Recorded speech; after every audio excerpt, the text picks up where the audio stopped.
Problem चल रही थी, प्रॉब्लम नंबर 5 तक हमने किया था। प्रॉब्लम नंबर 6 उसको करते हैं हम बेटा आगे।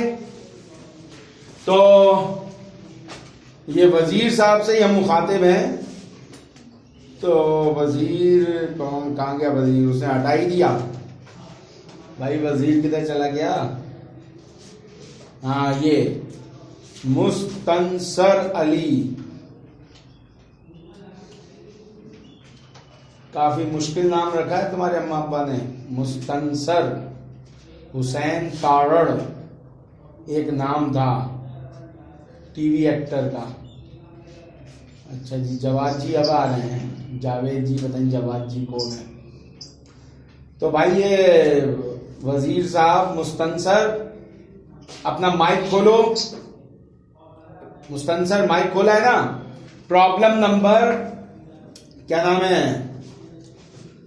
प्रॉब्लम नंबर 6 पढ़ो। प्रॉब्लम नंबर 6 पढ़े बेटा।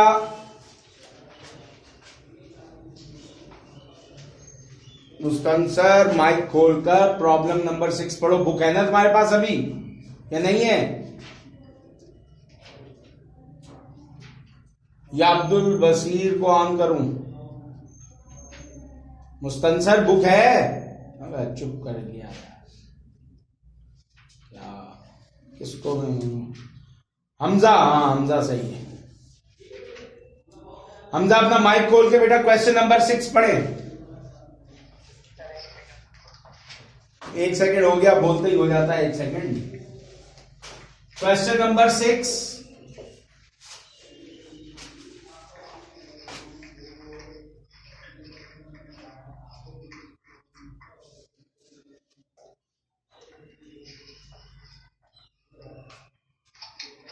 हमजा क्या हो गया यार इतनी देर?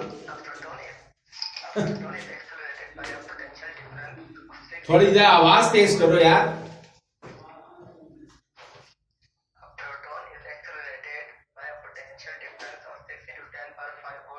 अच्छा 1 मिनट, 1 मिनट सबर कर भाई, तेज काम नहीं। वोल्ट कितना है? 5 वोल्ट बताओ दोबारा। 6 10 की पावर 5 वोल्ट से प्रोटॉन एक्सेलरेट हुआ। ठीक है, आगे।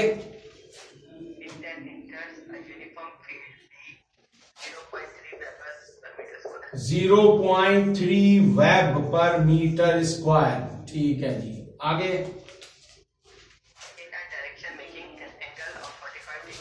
अच्छा जी, थीटा बना रहा है 45 डिग्री, सही।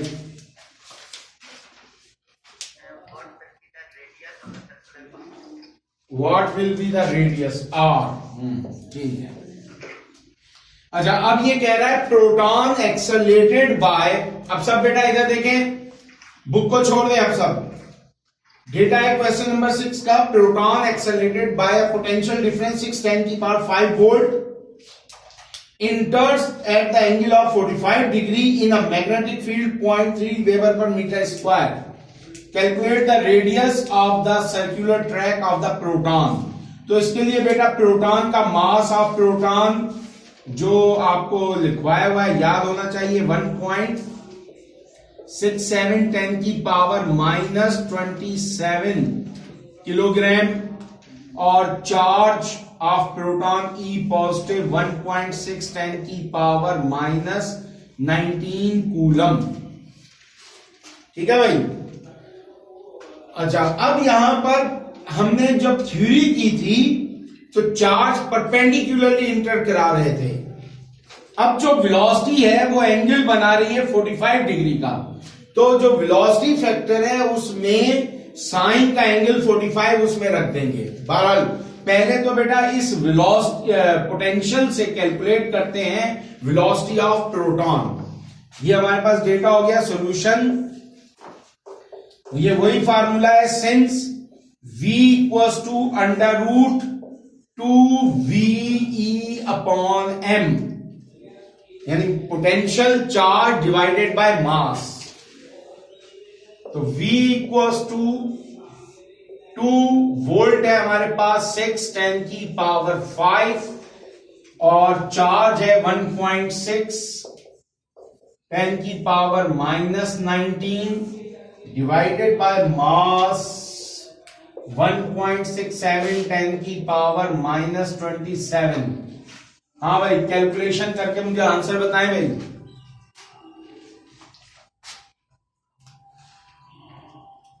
प्लस का 12 1.6 कैंसिल करें तो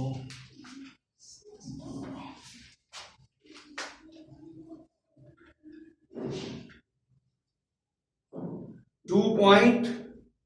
बोर्ड ब्लर है, क्या हो गया बोर्ड को?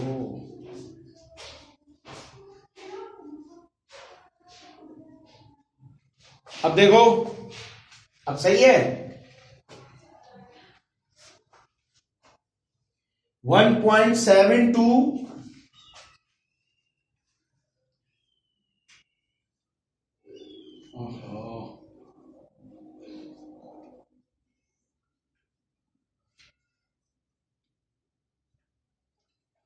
भाई एक नहीं जवाब दिया, बाकी पता नहीं सो गए। 1.07 और 3 3 6 और 1 7 10 की पावर 7 मीटर पर सेकेंड। ये आ गई वेलोसिटी ऑफ प्रोटॉन। ठीक है भाई, अब हमारे पास क्या फार्मूला था? R equals to M V upon E B. ठीक है, अब देखो यहां पर वहां साइन 90 वो वैल्यू यहां वाली वेलोसिटी के साथ, अब वेलोसिटी ऊपर शिफ्ट हो गई है तो बेटा वेलोसिटी का एंगल इसके साथ आ जाएगा, साइन थीटा यहां पर आएगा। तो R इक्वल्स टू मास 1.67 10 की पावर -27, वेलोसिटी 1.072 10 की पावर 7 साइन 45 डिग्री, चार्ज 1.6 10 की पावर -19 B 0.3 R। हाँ भाई, कैलकुलेट करें।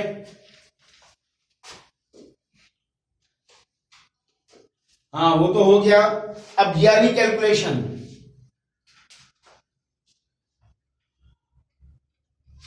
ये क्या है? 2.267।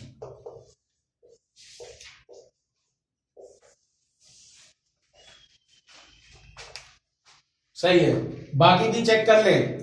यही आंसर है 0.267 मीटर।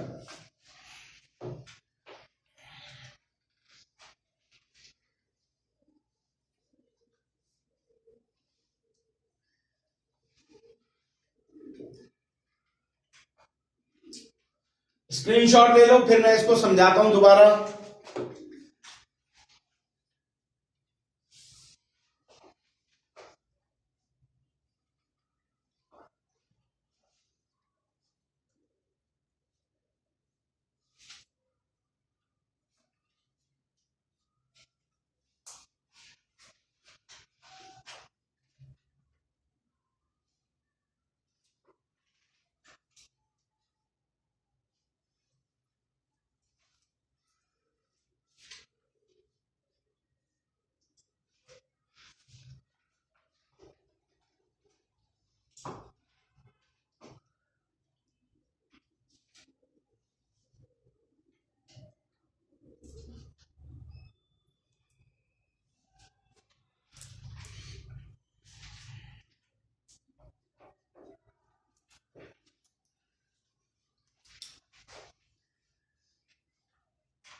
हाँ अभी बताता हूं,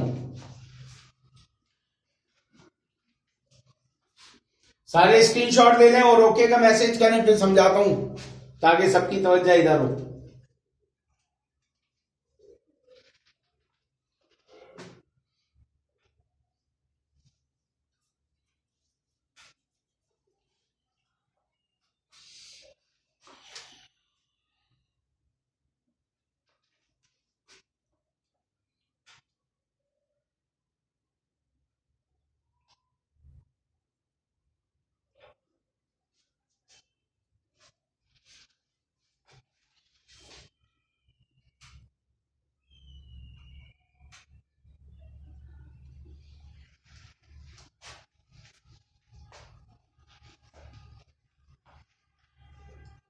देखिए मैं हमारे पास ये वोल्ट है 6×10⁵ वोल्ट, इससे हमने प्रोटॉन को एक्सेलरेट किया तो वो मैग्नेटिक फील्ड में दाखिल हुआ 45 डिग्री एंगल के साथ।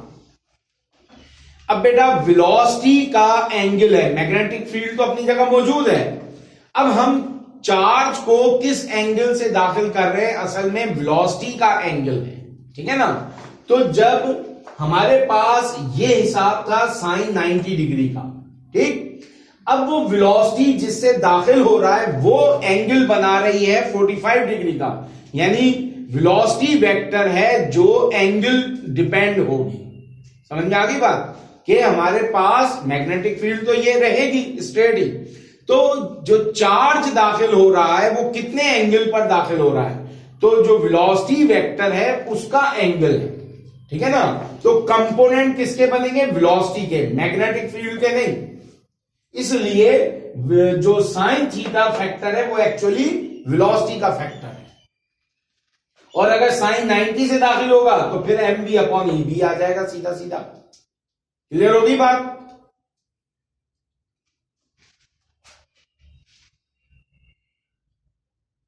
बेटा हमारे पास इक्वेशन में क्या था, इक्वेशन में तो यहां v आया था, ठीक है ना, वो ऊपर v² से सर्कुलर मोशन की वजह से v² से नीचे का v कैंसिल हो गया था।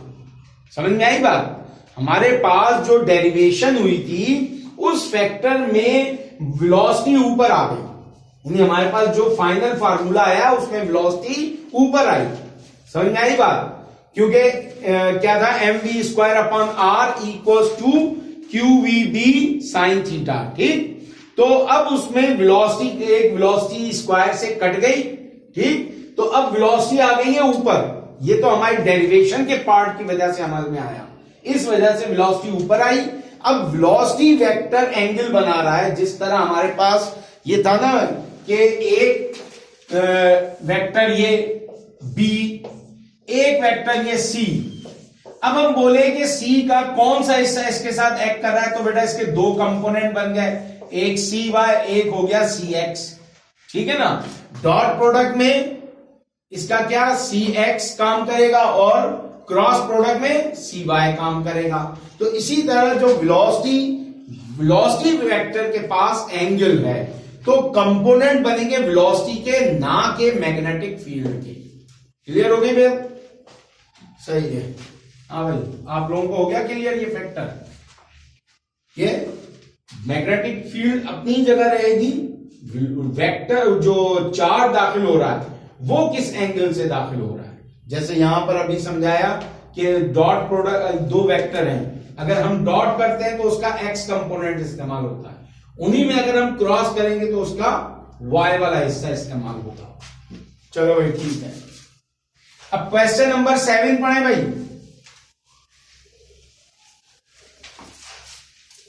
हाँ बेटा क्वेश्चन नंबर 7 पढ़ो। हमजा सो गए, फिर म्यूट हो गया होगा।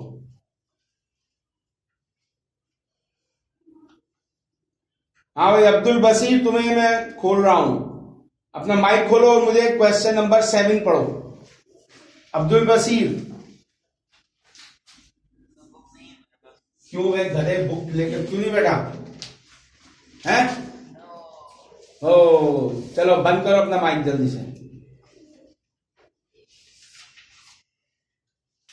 हाँ भाई ये कहाँ चला गया हमजा, फिर पता नहीं कहाँ गायब हो जाता है। हाँ ये आ गया। चलो हमजा तुम अपना माइक खोलो। हमजा क्वेश्चन 7 पढ़ो।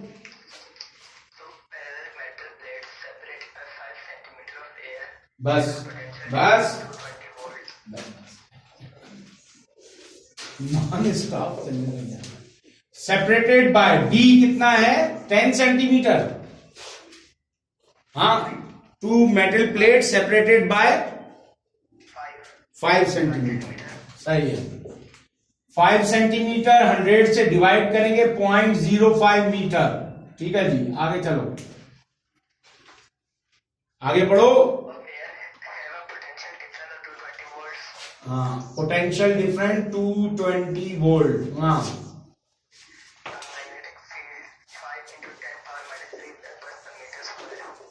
5×10⁻³ वेब पर मीटर स्क्वायर।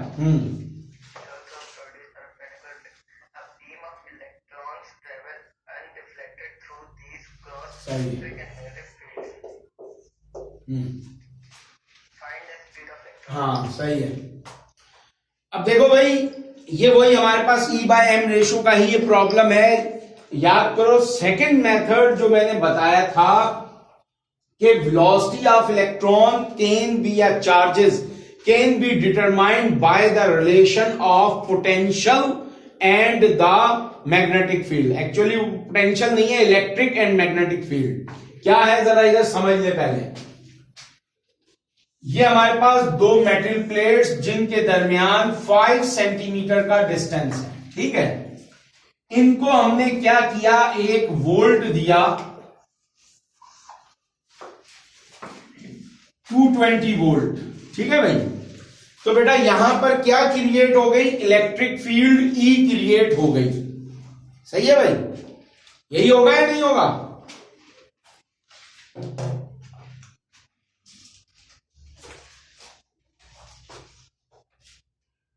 एक मिनट, तो दो बंदे कौन से आ गए हैं, यही होगा पक्का। एक ने जवाब दिया, बाकी पता नहीं क्या कर रहे हैं। अब मैं एक एक का नाम लेकर पूछूं है। सिर्फ संतोष ने जवाब दिया एज यूजुअल। हमजा तुम बताओ। म्यूट हो गया।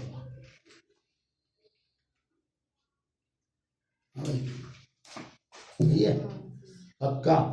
कैसे होगी बताओ।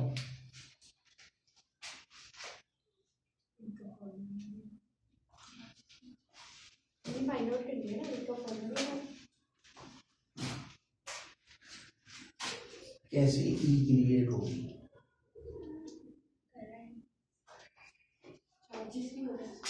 चार्जेस क्या करेंगे, ट्रैवल करना शुरू करेंगे।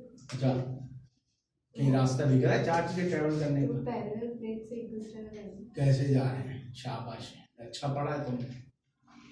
अगर ये एक दूसरे में जा रहे होते तो कैपेसिटर उम्र भर ना बने, सारी उम्र 400 साल से कैपेसिटर अलग पड़ रहे थे। ये चार्ज जाके रुकेंगे, जहां रुकेंगे ऊपर नीचे, नीचे की तरफ क्या है पॉजिटिव, ऊपर नेगेटिव, तो लाइन ऑफ फोर्स का सेटअप होगा, तो E क्रिएट होगी। प्रोसेस भी तो समझो ना, रेक्टिफिकेशन। ठीक है भाई, ये E क्रिएट हो गई, अब कंफर्म हो गया है, मुझे पता नहीं था। अब इसी में मैग्नेटिक फील्ड भी क्रिएट हो रही है, यानी यहां पर क्या है, मैग्नेटिक फील्ड भी मौजूद है।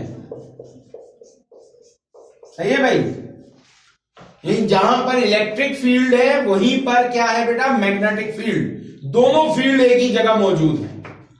अब क्या हुआ, चार्जेस आए, कुछ चार्जेस, बीम ऑफ इलेक्ट्रॉन या प्रोटॉन जो भी है चार्जेस, वो इसमें से सीधा गुजर गए, यानी ना तो इलेक्ट्रिक फील्ड उन्हें कुछ कर सकी और ना ही मैग्नेटिक फील्ड।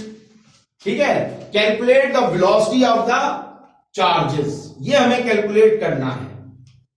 समझ में आ गई बात। ये हमारा क्वेश्चन है कि ये इलेक्ट्रिक फील्ड भी है, यहां पर मैग्नेटिक फील्ड भी है। कुछ चार्जेस हमने भेजे तो उनकी स्पीड इतनी थी, जैसे कि मैंने थ्योरी में बताया था कि हो सकता है कि आप चार्ज को परपेंडिकुलरली इंटर करें और चार्ज की इतनी, अनडिफ्लेक्टेड का मतलब है यानी इधर उधर ना बिखरे, ना तो मैग्नेटिक फील्ड का असर हुआ ना ही इलेक्ट्रिक फील्ड का। समझ में आ गई बात। यानी अगर फॉर एग्जांपल प्रोटॉन होते तो नेगेटिव की तरफ जाते, इलेक्ट्रॉन होते तो पॉजिटिव की तरफ जाते, ऐसा कुछ भी नहीं हुआ, सीधे ही निकल गए। और ना ही मैग्नेटिक फील्ड उनको क्या करा सकी, टॉर्क प्रोड्यूस या सर्कुलर मोशन में प्रोड्यूस करा सकी। ठीक है, तो बेटा हमारे पास इसी E/m रेशियो में सेकंड मेथड क्या लिख रहा है भाई, क्यों भाई इलेक्ट्रिक फील्ड जीरो क्यों होनी चाहिए ये बताओ। यहां पर वोल्ट दे रहे हैं, प्लेटों के दरमियान डिस्टेंस d है, तो इलेक्ट्रिक फील्ड तो होगी, क्यों जीरो होनी चाहिए। वोल्ट है ना, वोल्ट मौजूद है, फिर इसी वोल्ट में मैग्नेटिक फील्ड भी है, समझ गए? तो मैग्नेटिक फील्ड उस वक्त एक्शन करेगी जब चार्ज मूव करेगा, समझ गए? तो जैसे ये चार्ज भेजा गया, तो जैसे मैंने क्या बताया था, मैग्नेटिक फील्ड चार्ज पर क्यों एक्शन करेगी? हाँ भाई, क्वेश्चन ये है कि why there will be action of on a moving charge of the magnetic field. ये जवाब मैं पहले समझा चुका हूं,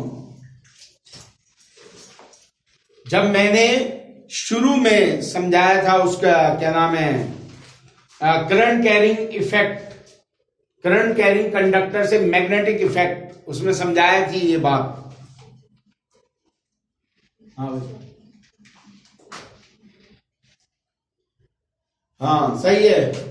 किसने जवाब दिया? ये संतोष ने, बाकी तो सो रहे हैं, अब बाकी पढ़ के जवाब देंगे। ये जब चार्ज मैग्नेटिक फील्ड में जाता है तो मैग्नेटिक फील्ड क्यों उस पर असर दिखाती है? अगर दो पैरेलल वायर्स नहीं, गलत। सिर्फ चार्ज की कहानी सर, क्योंकि एक जो है नेगेटिव है, एक पॉजिटिव। गलत। सर जैसे कि चार्ज की मैं बात कर रहा हूँ, दोबारा सुन लो। मैग्नेटिक फील्ड है, उसमें चार्ज जा रहा है, तो मैग्नेटिक फील्ड क्यों उस पर फोर्स लगाएगी? सर इसकी लाइंस ऑफ रेजोनेंस करती हैं चार्जेस से, तो इलेक्ट्रिक तो फील्ड, मैग्नेटिक फील्ड उसे रोकती है। इलेक्ट्रिक फील्ड को नहीं, मैग्नेटिक फील्ड उसको रोकती है ना, चार्जेस किसको? की रेज को। करीब करीब वो वाला जवाब गलत है। मैं भी यही सोच रही थी। उधर एक ने जवाब दे दिया, आप बताएंगे? आप नहीं थे जब वो magnetic effect due to current carrying conductor समझाया था?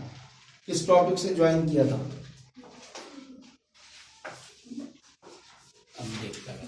सुने भाई, सिर्फ एक ने जवाब दिया, बाकी कुछ जवाब आए, जरा मैं देखूं किसके जवाब आए हैं।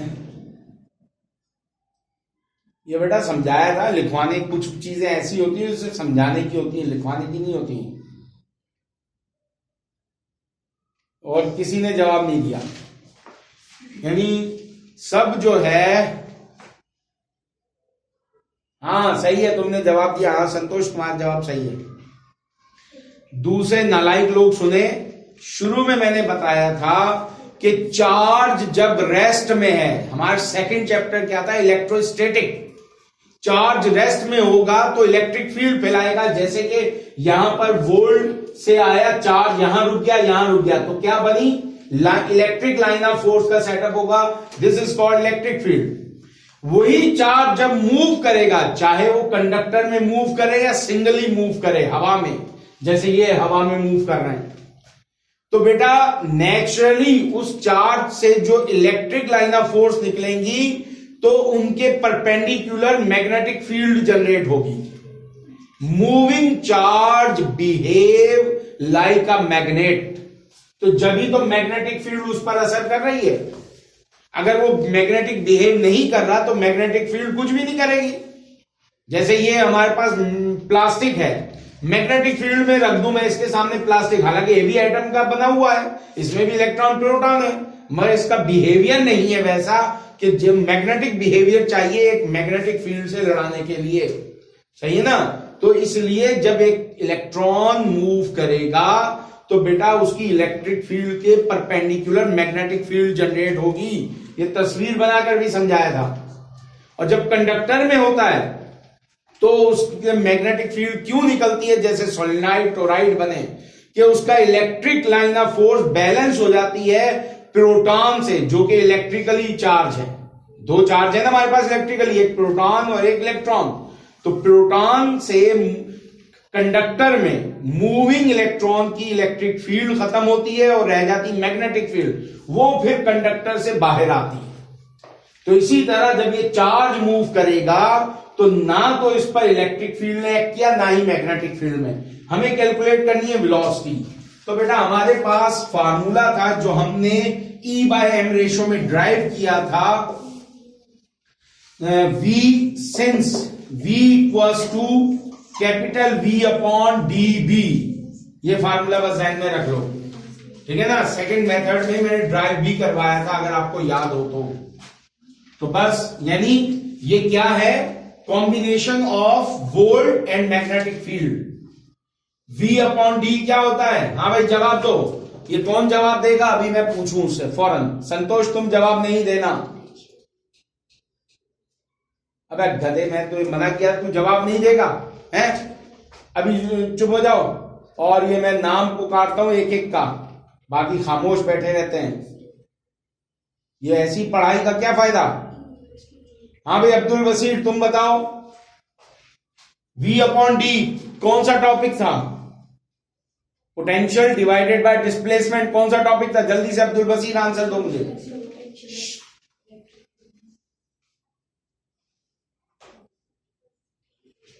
बस हमजा,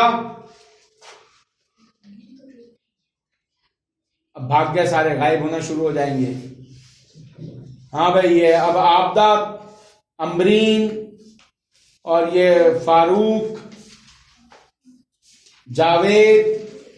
जावेद और उसकी बहन, कायनात, मोहम्मद हसन, मुस्तंसर, कमर, रिदा, रिजवान, कोई भी जवाब नहीं दे रहा, किसी का जवाब नहीं आ रहा। पोटेंशियल ग्रेडियंट था। अब जब ये चीजें याद नहीं रखोगे तो काम कैसे आगे बढ़ेगा? ठीक है भाई। अब बहरहाल अब ये चीजें आपको देख लिया आपने, पिछला जो भी कुछ पढ़ा हुआ है वो सब बेटा अगले चैप्टरों में इस्तेमाल होगा। इसीलिए जो टॉपिक वो रिड्यूस किए हैं उनको भी आपने जहन में रखना है। गो के उनके रट्टे नहीं लगाने, बस समझने जरूरी है। अच्छा भाई अब वोल्ट डालते हैं इसमें 220। चुप, जब मैं पूछूंगा ना उसको जवाब नहीं होगा, बिल्कुल ही तरीके नहीं है। और 5 10 की पावर -3। हाँ भाई आंसर बता दो जल्दी से। ये +3 और 5 25 8, मेरे ख्याल में 8.8 नहीं 25, हाँ 8.8 10 की पावर है 5 हाँ 10 की पावर 5।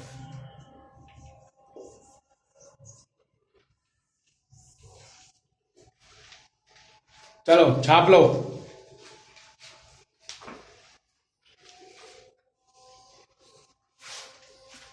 स्क्रीनशॉट ले लो भाई।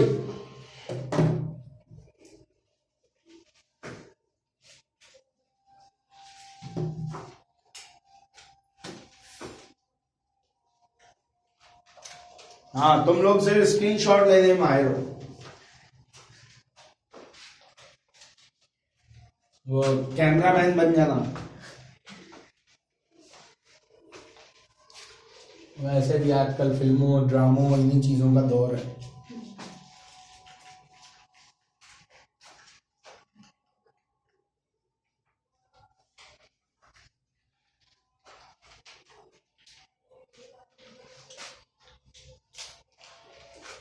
जल्दी से स्क्रीनशॉट ले लो भाई।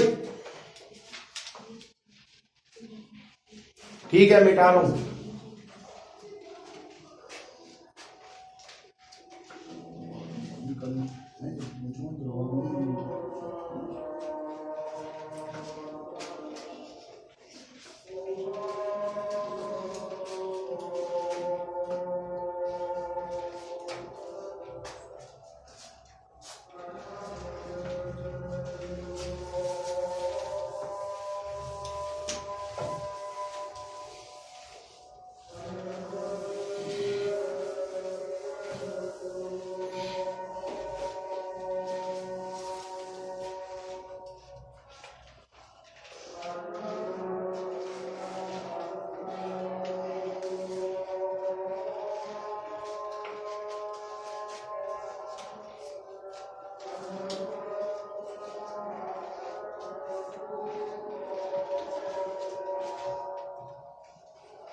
ओके बेटा, क्वेश्चन नंबर 8 है हमारे पास कि एक कॉइल है जिसके 50 टर्न्स हैं, एरिया है 2 सेंटीमीटर बाय 4 सेंटीमीटर।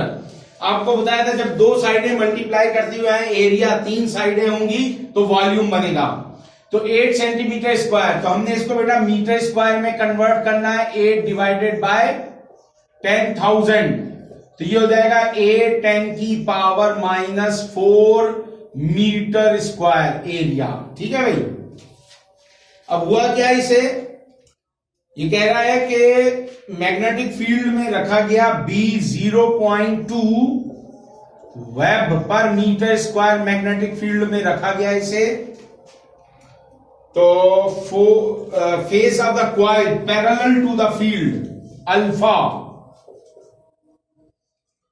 यानी theta 0 degree.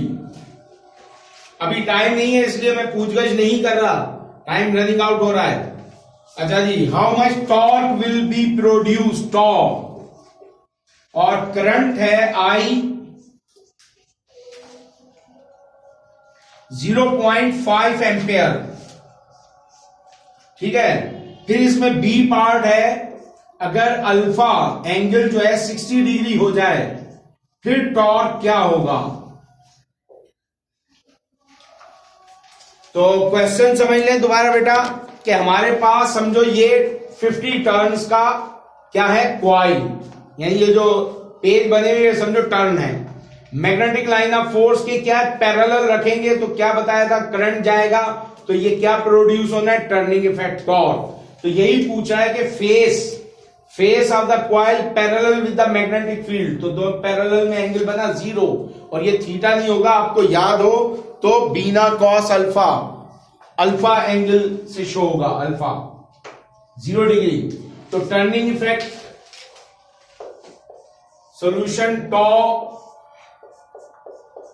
BINA cos alpha. तो मैग्नेटिक फील्ड है 0.2, करंट है 0.5, नंबर ऑफ टर्न्स है 50 और एरिया बन गया 8 10 की power -4 cos 0 degree. cos 0 degree 1 और 5 to the 10 0.1, एक सिफर गया और 8 40, तो यह आ जाएगा 4 10 की पावर -3 क्या न्यूटन इंटू मीटर। बाकी चेक करें आंसर सही है, 4 तो आना है, पावर का मसला है। हाँ भाई, इसको मल्टीप्लाई करके आंसर बताओ, 4 10 की पावर -3। हाँ ठीक है। फिर ये कह रहा है बी में अगर पैरेलल के बजाय 60 डिग्री एंगल पर रखा जाए फिर क्या होगा, तो टॉ बीना कॉस अल्फा। अब एंगल की वैल्यू चेंज होगी सिर्फ, तो 0.2 0.5 50 8 10 की पावर -4 cos 60। तो आपको याद होना चाहिए बेटा cos 60 0.5, यानी यहां पर 0.5 का मतलब है 4 का आधा, 2 10 की पावर -3 न्यूटन इंटू मीटर टॉ। ठीक है भाई, जल्दी से छाप लो, प्रिंटिंग प्रेस बनाओ और भागो यहां से।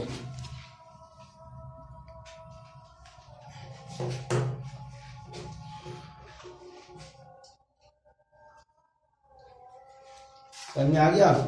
ये कौन सा केस है, current carrying loop, rectangular loop place in magnetic field. Sir इसमें 4 का आधा क्यों लिखा आपने 0.2? cos 60 मैं कहा था ना, कुछ एंगल्स की वैल्यू नाम की तरह याद हो, 0 डिग्री cos 0 sin 0, 30 60 45 90, क्योंकि कॉमनली यही एंगल अक्सर आते हैं।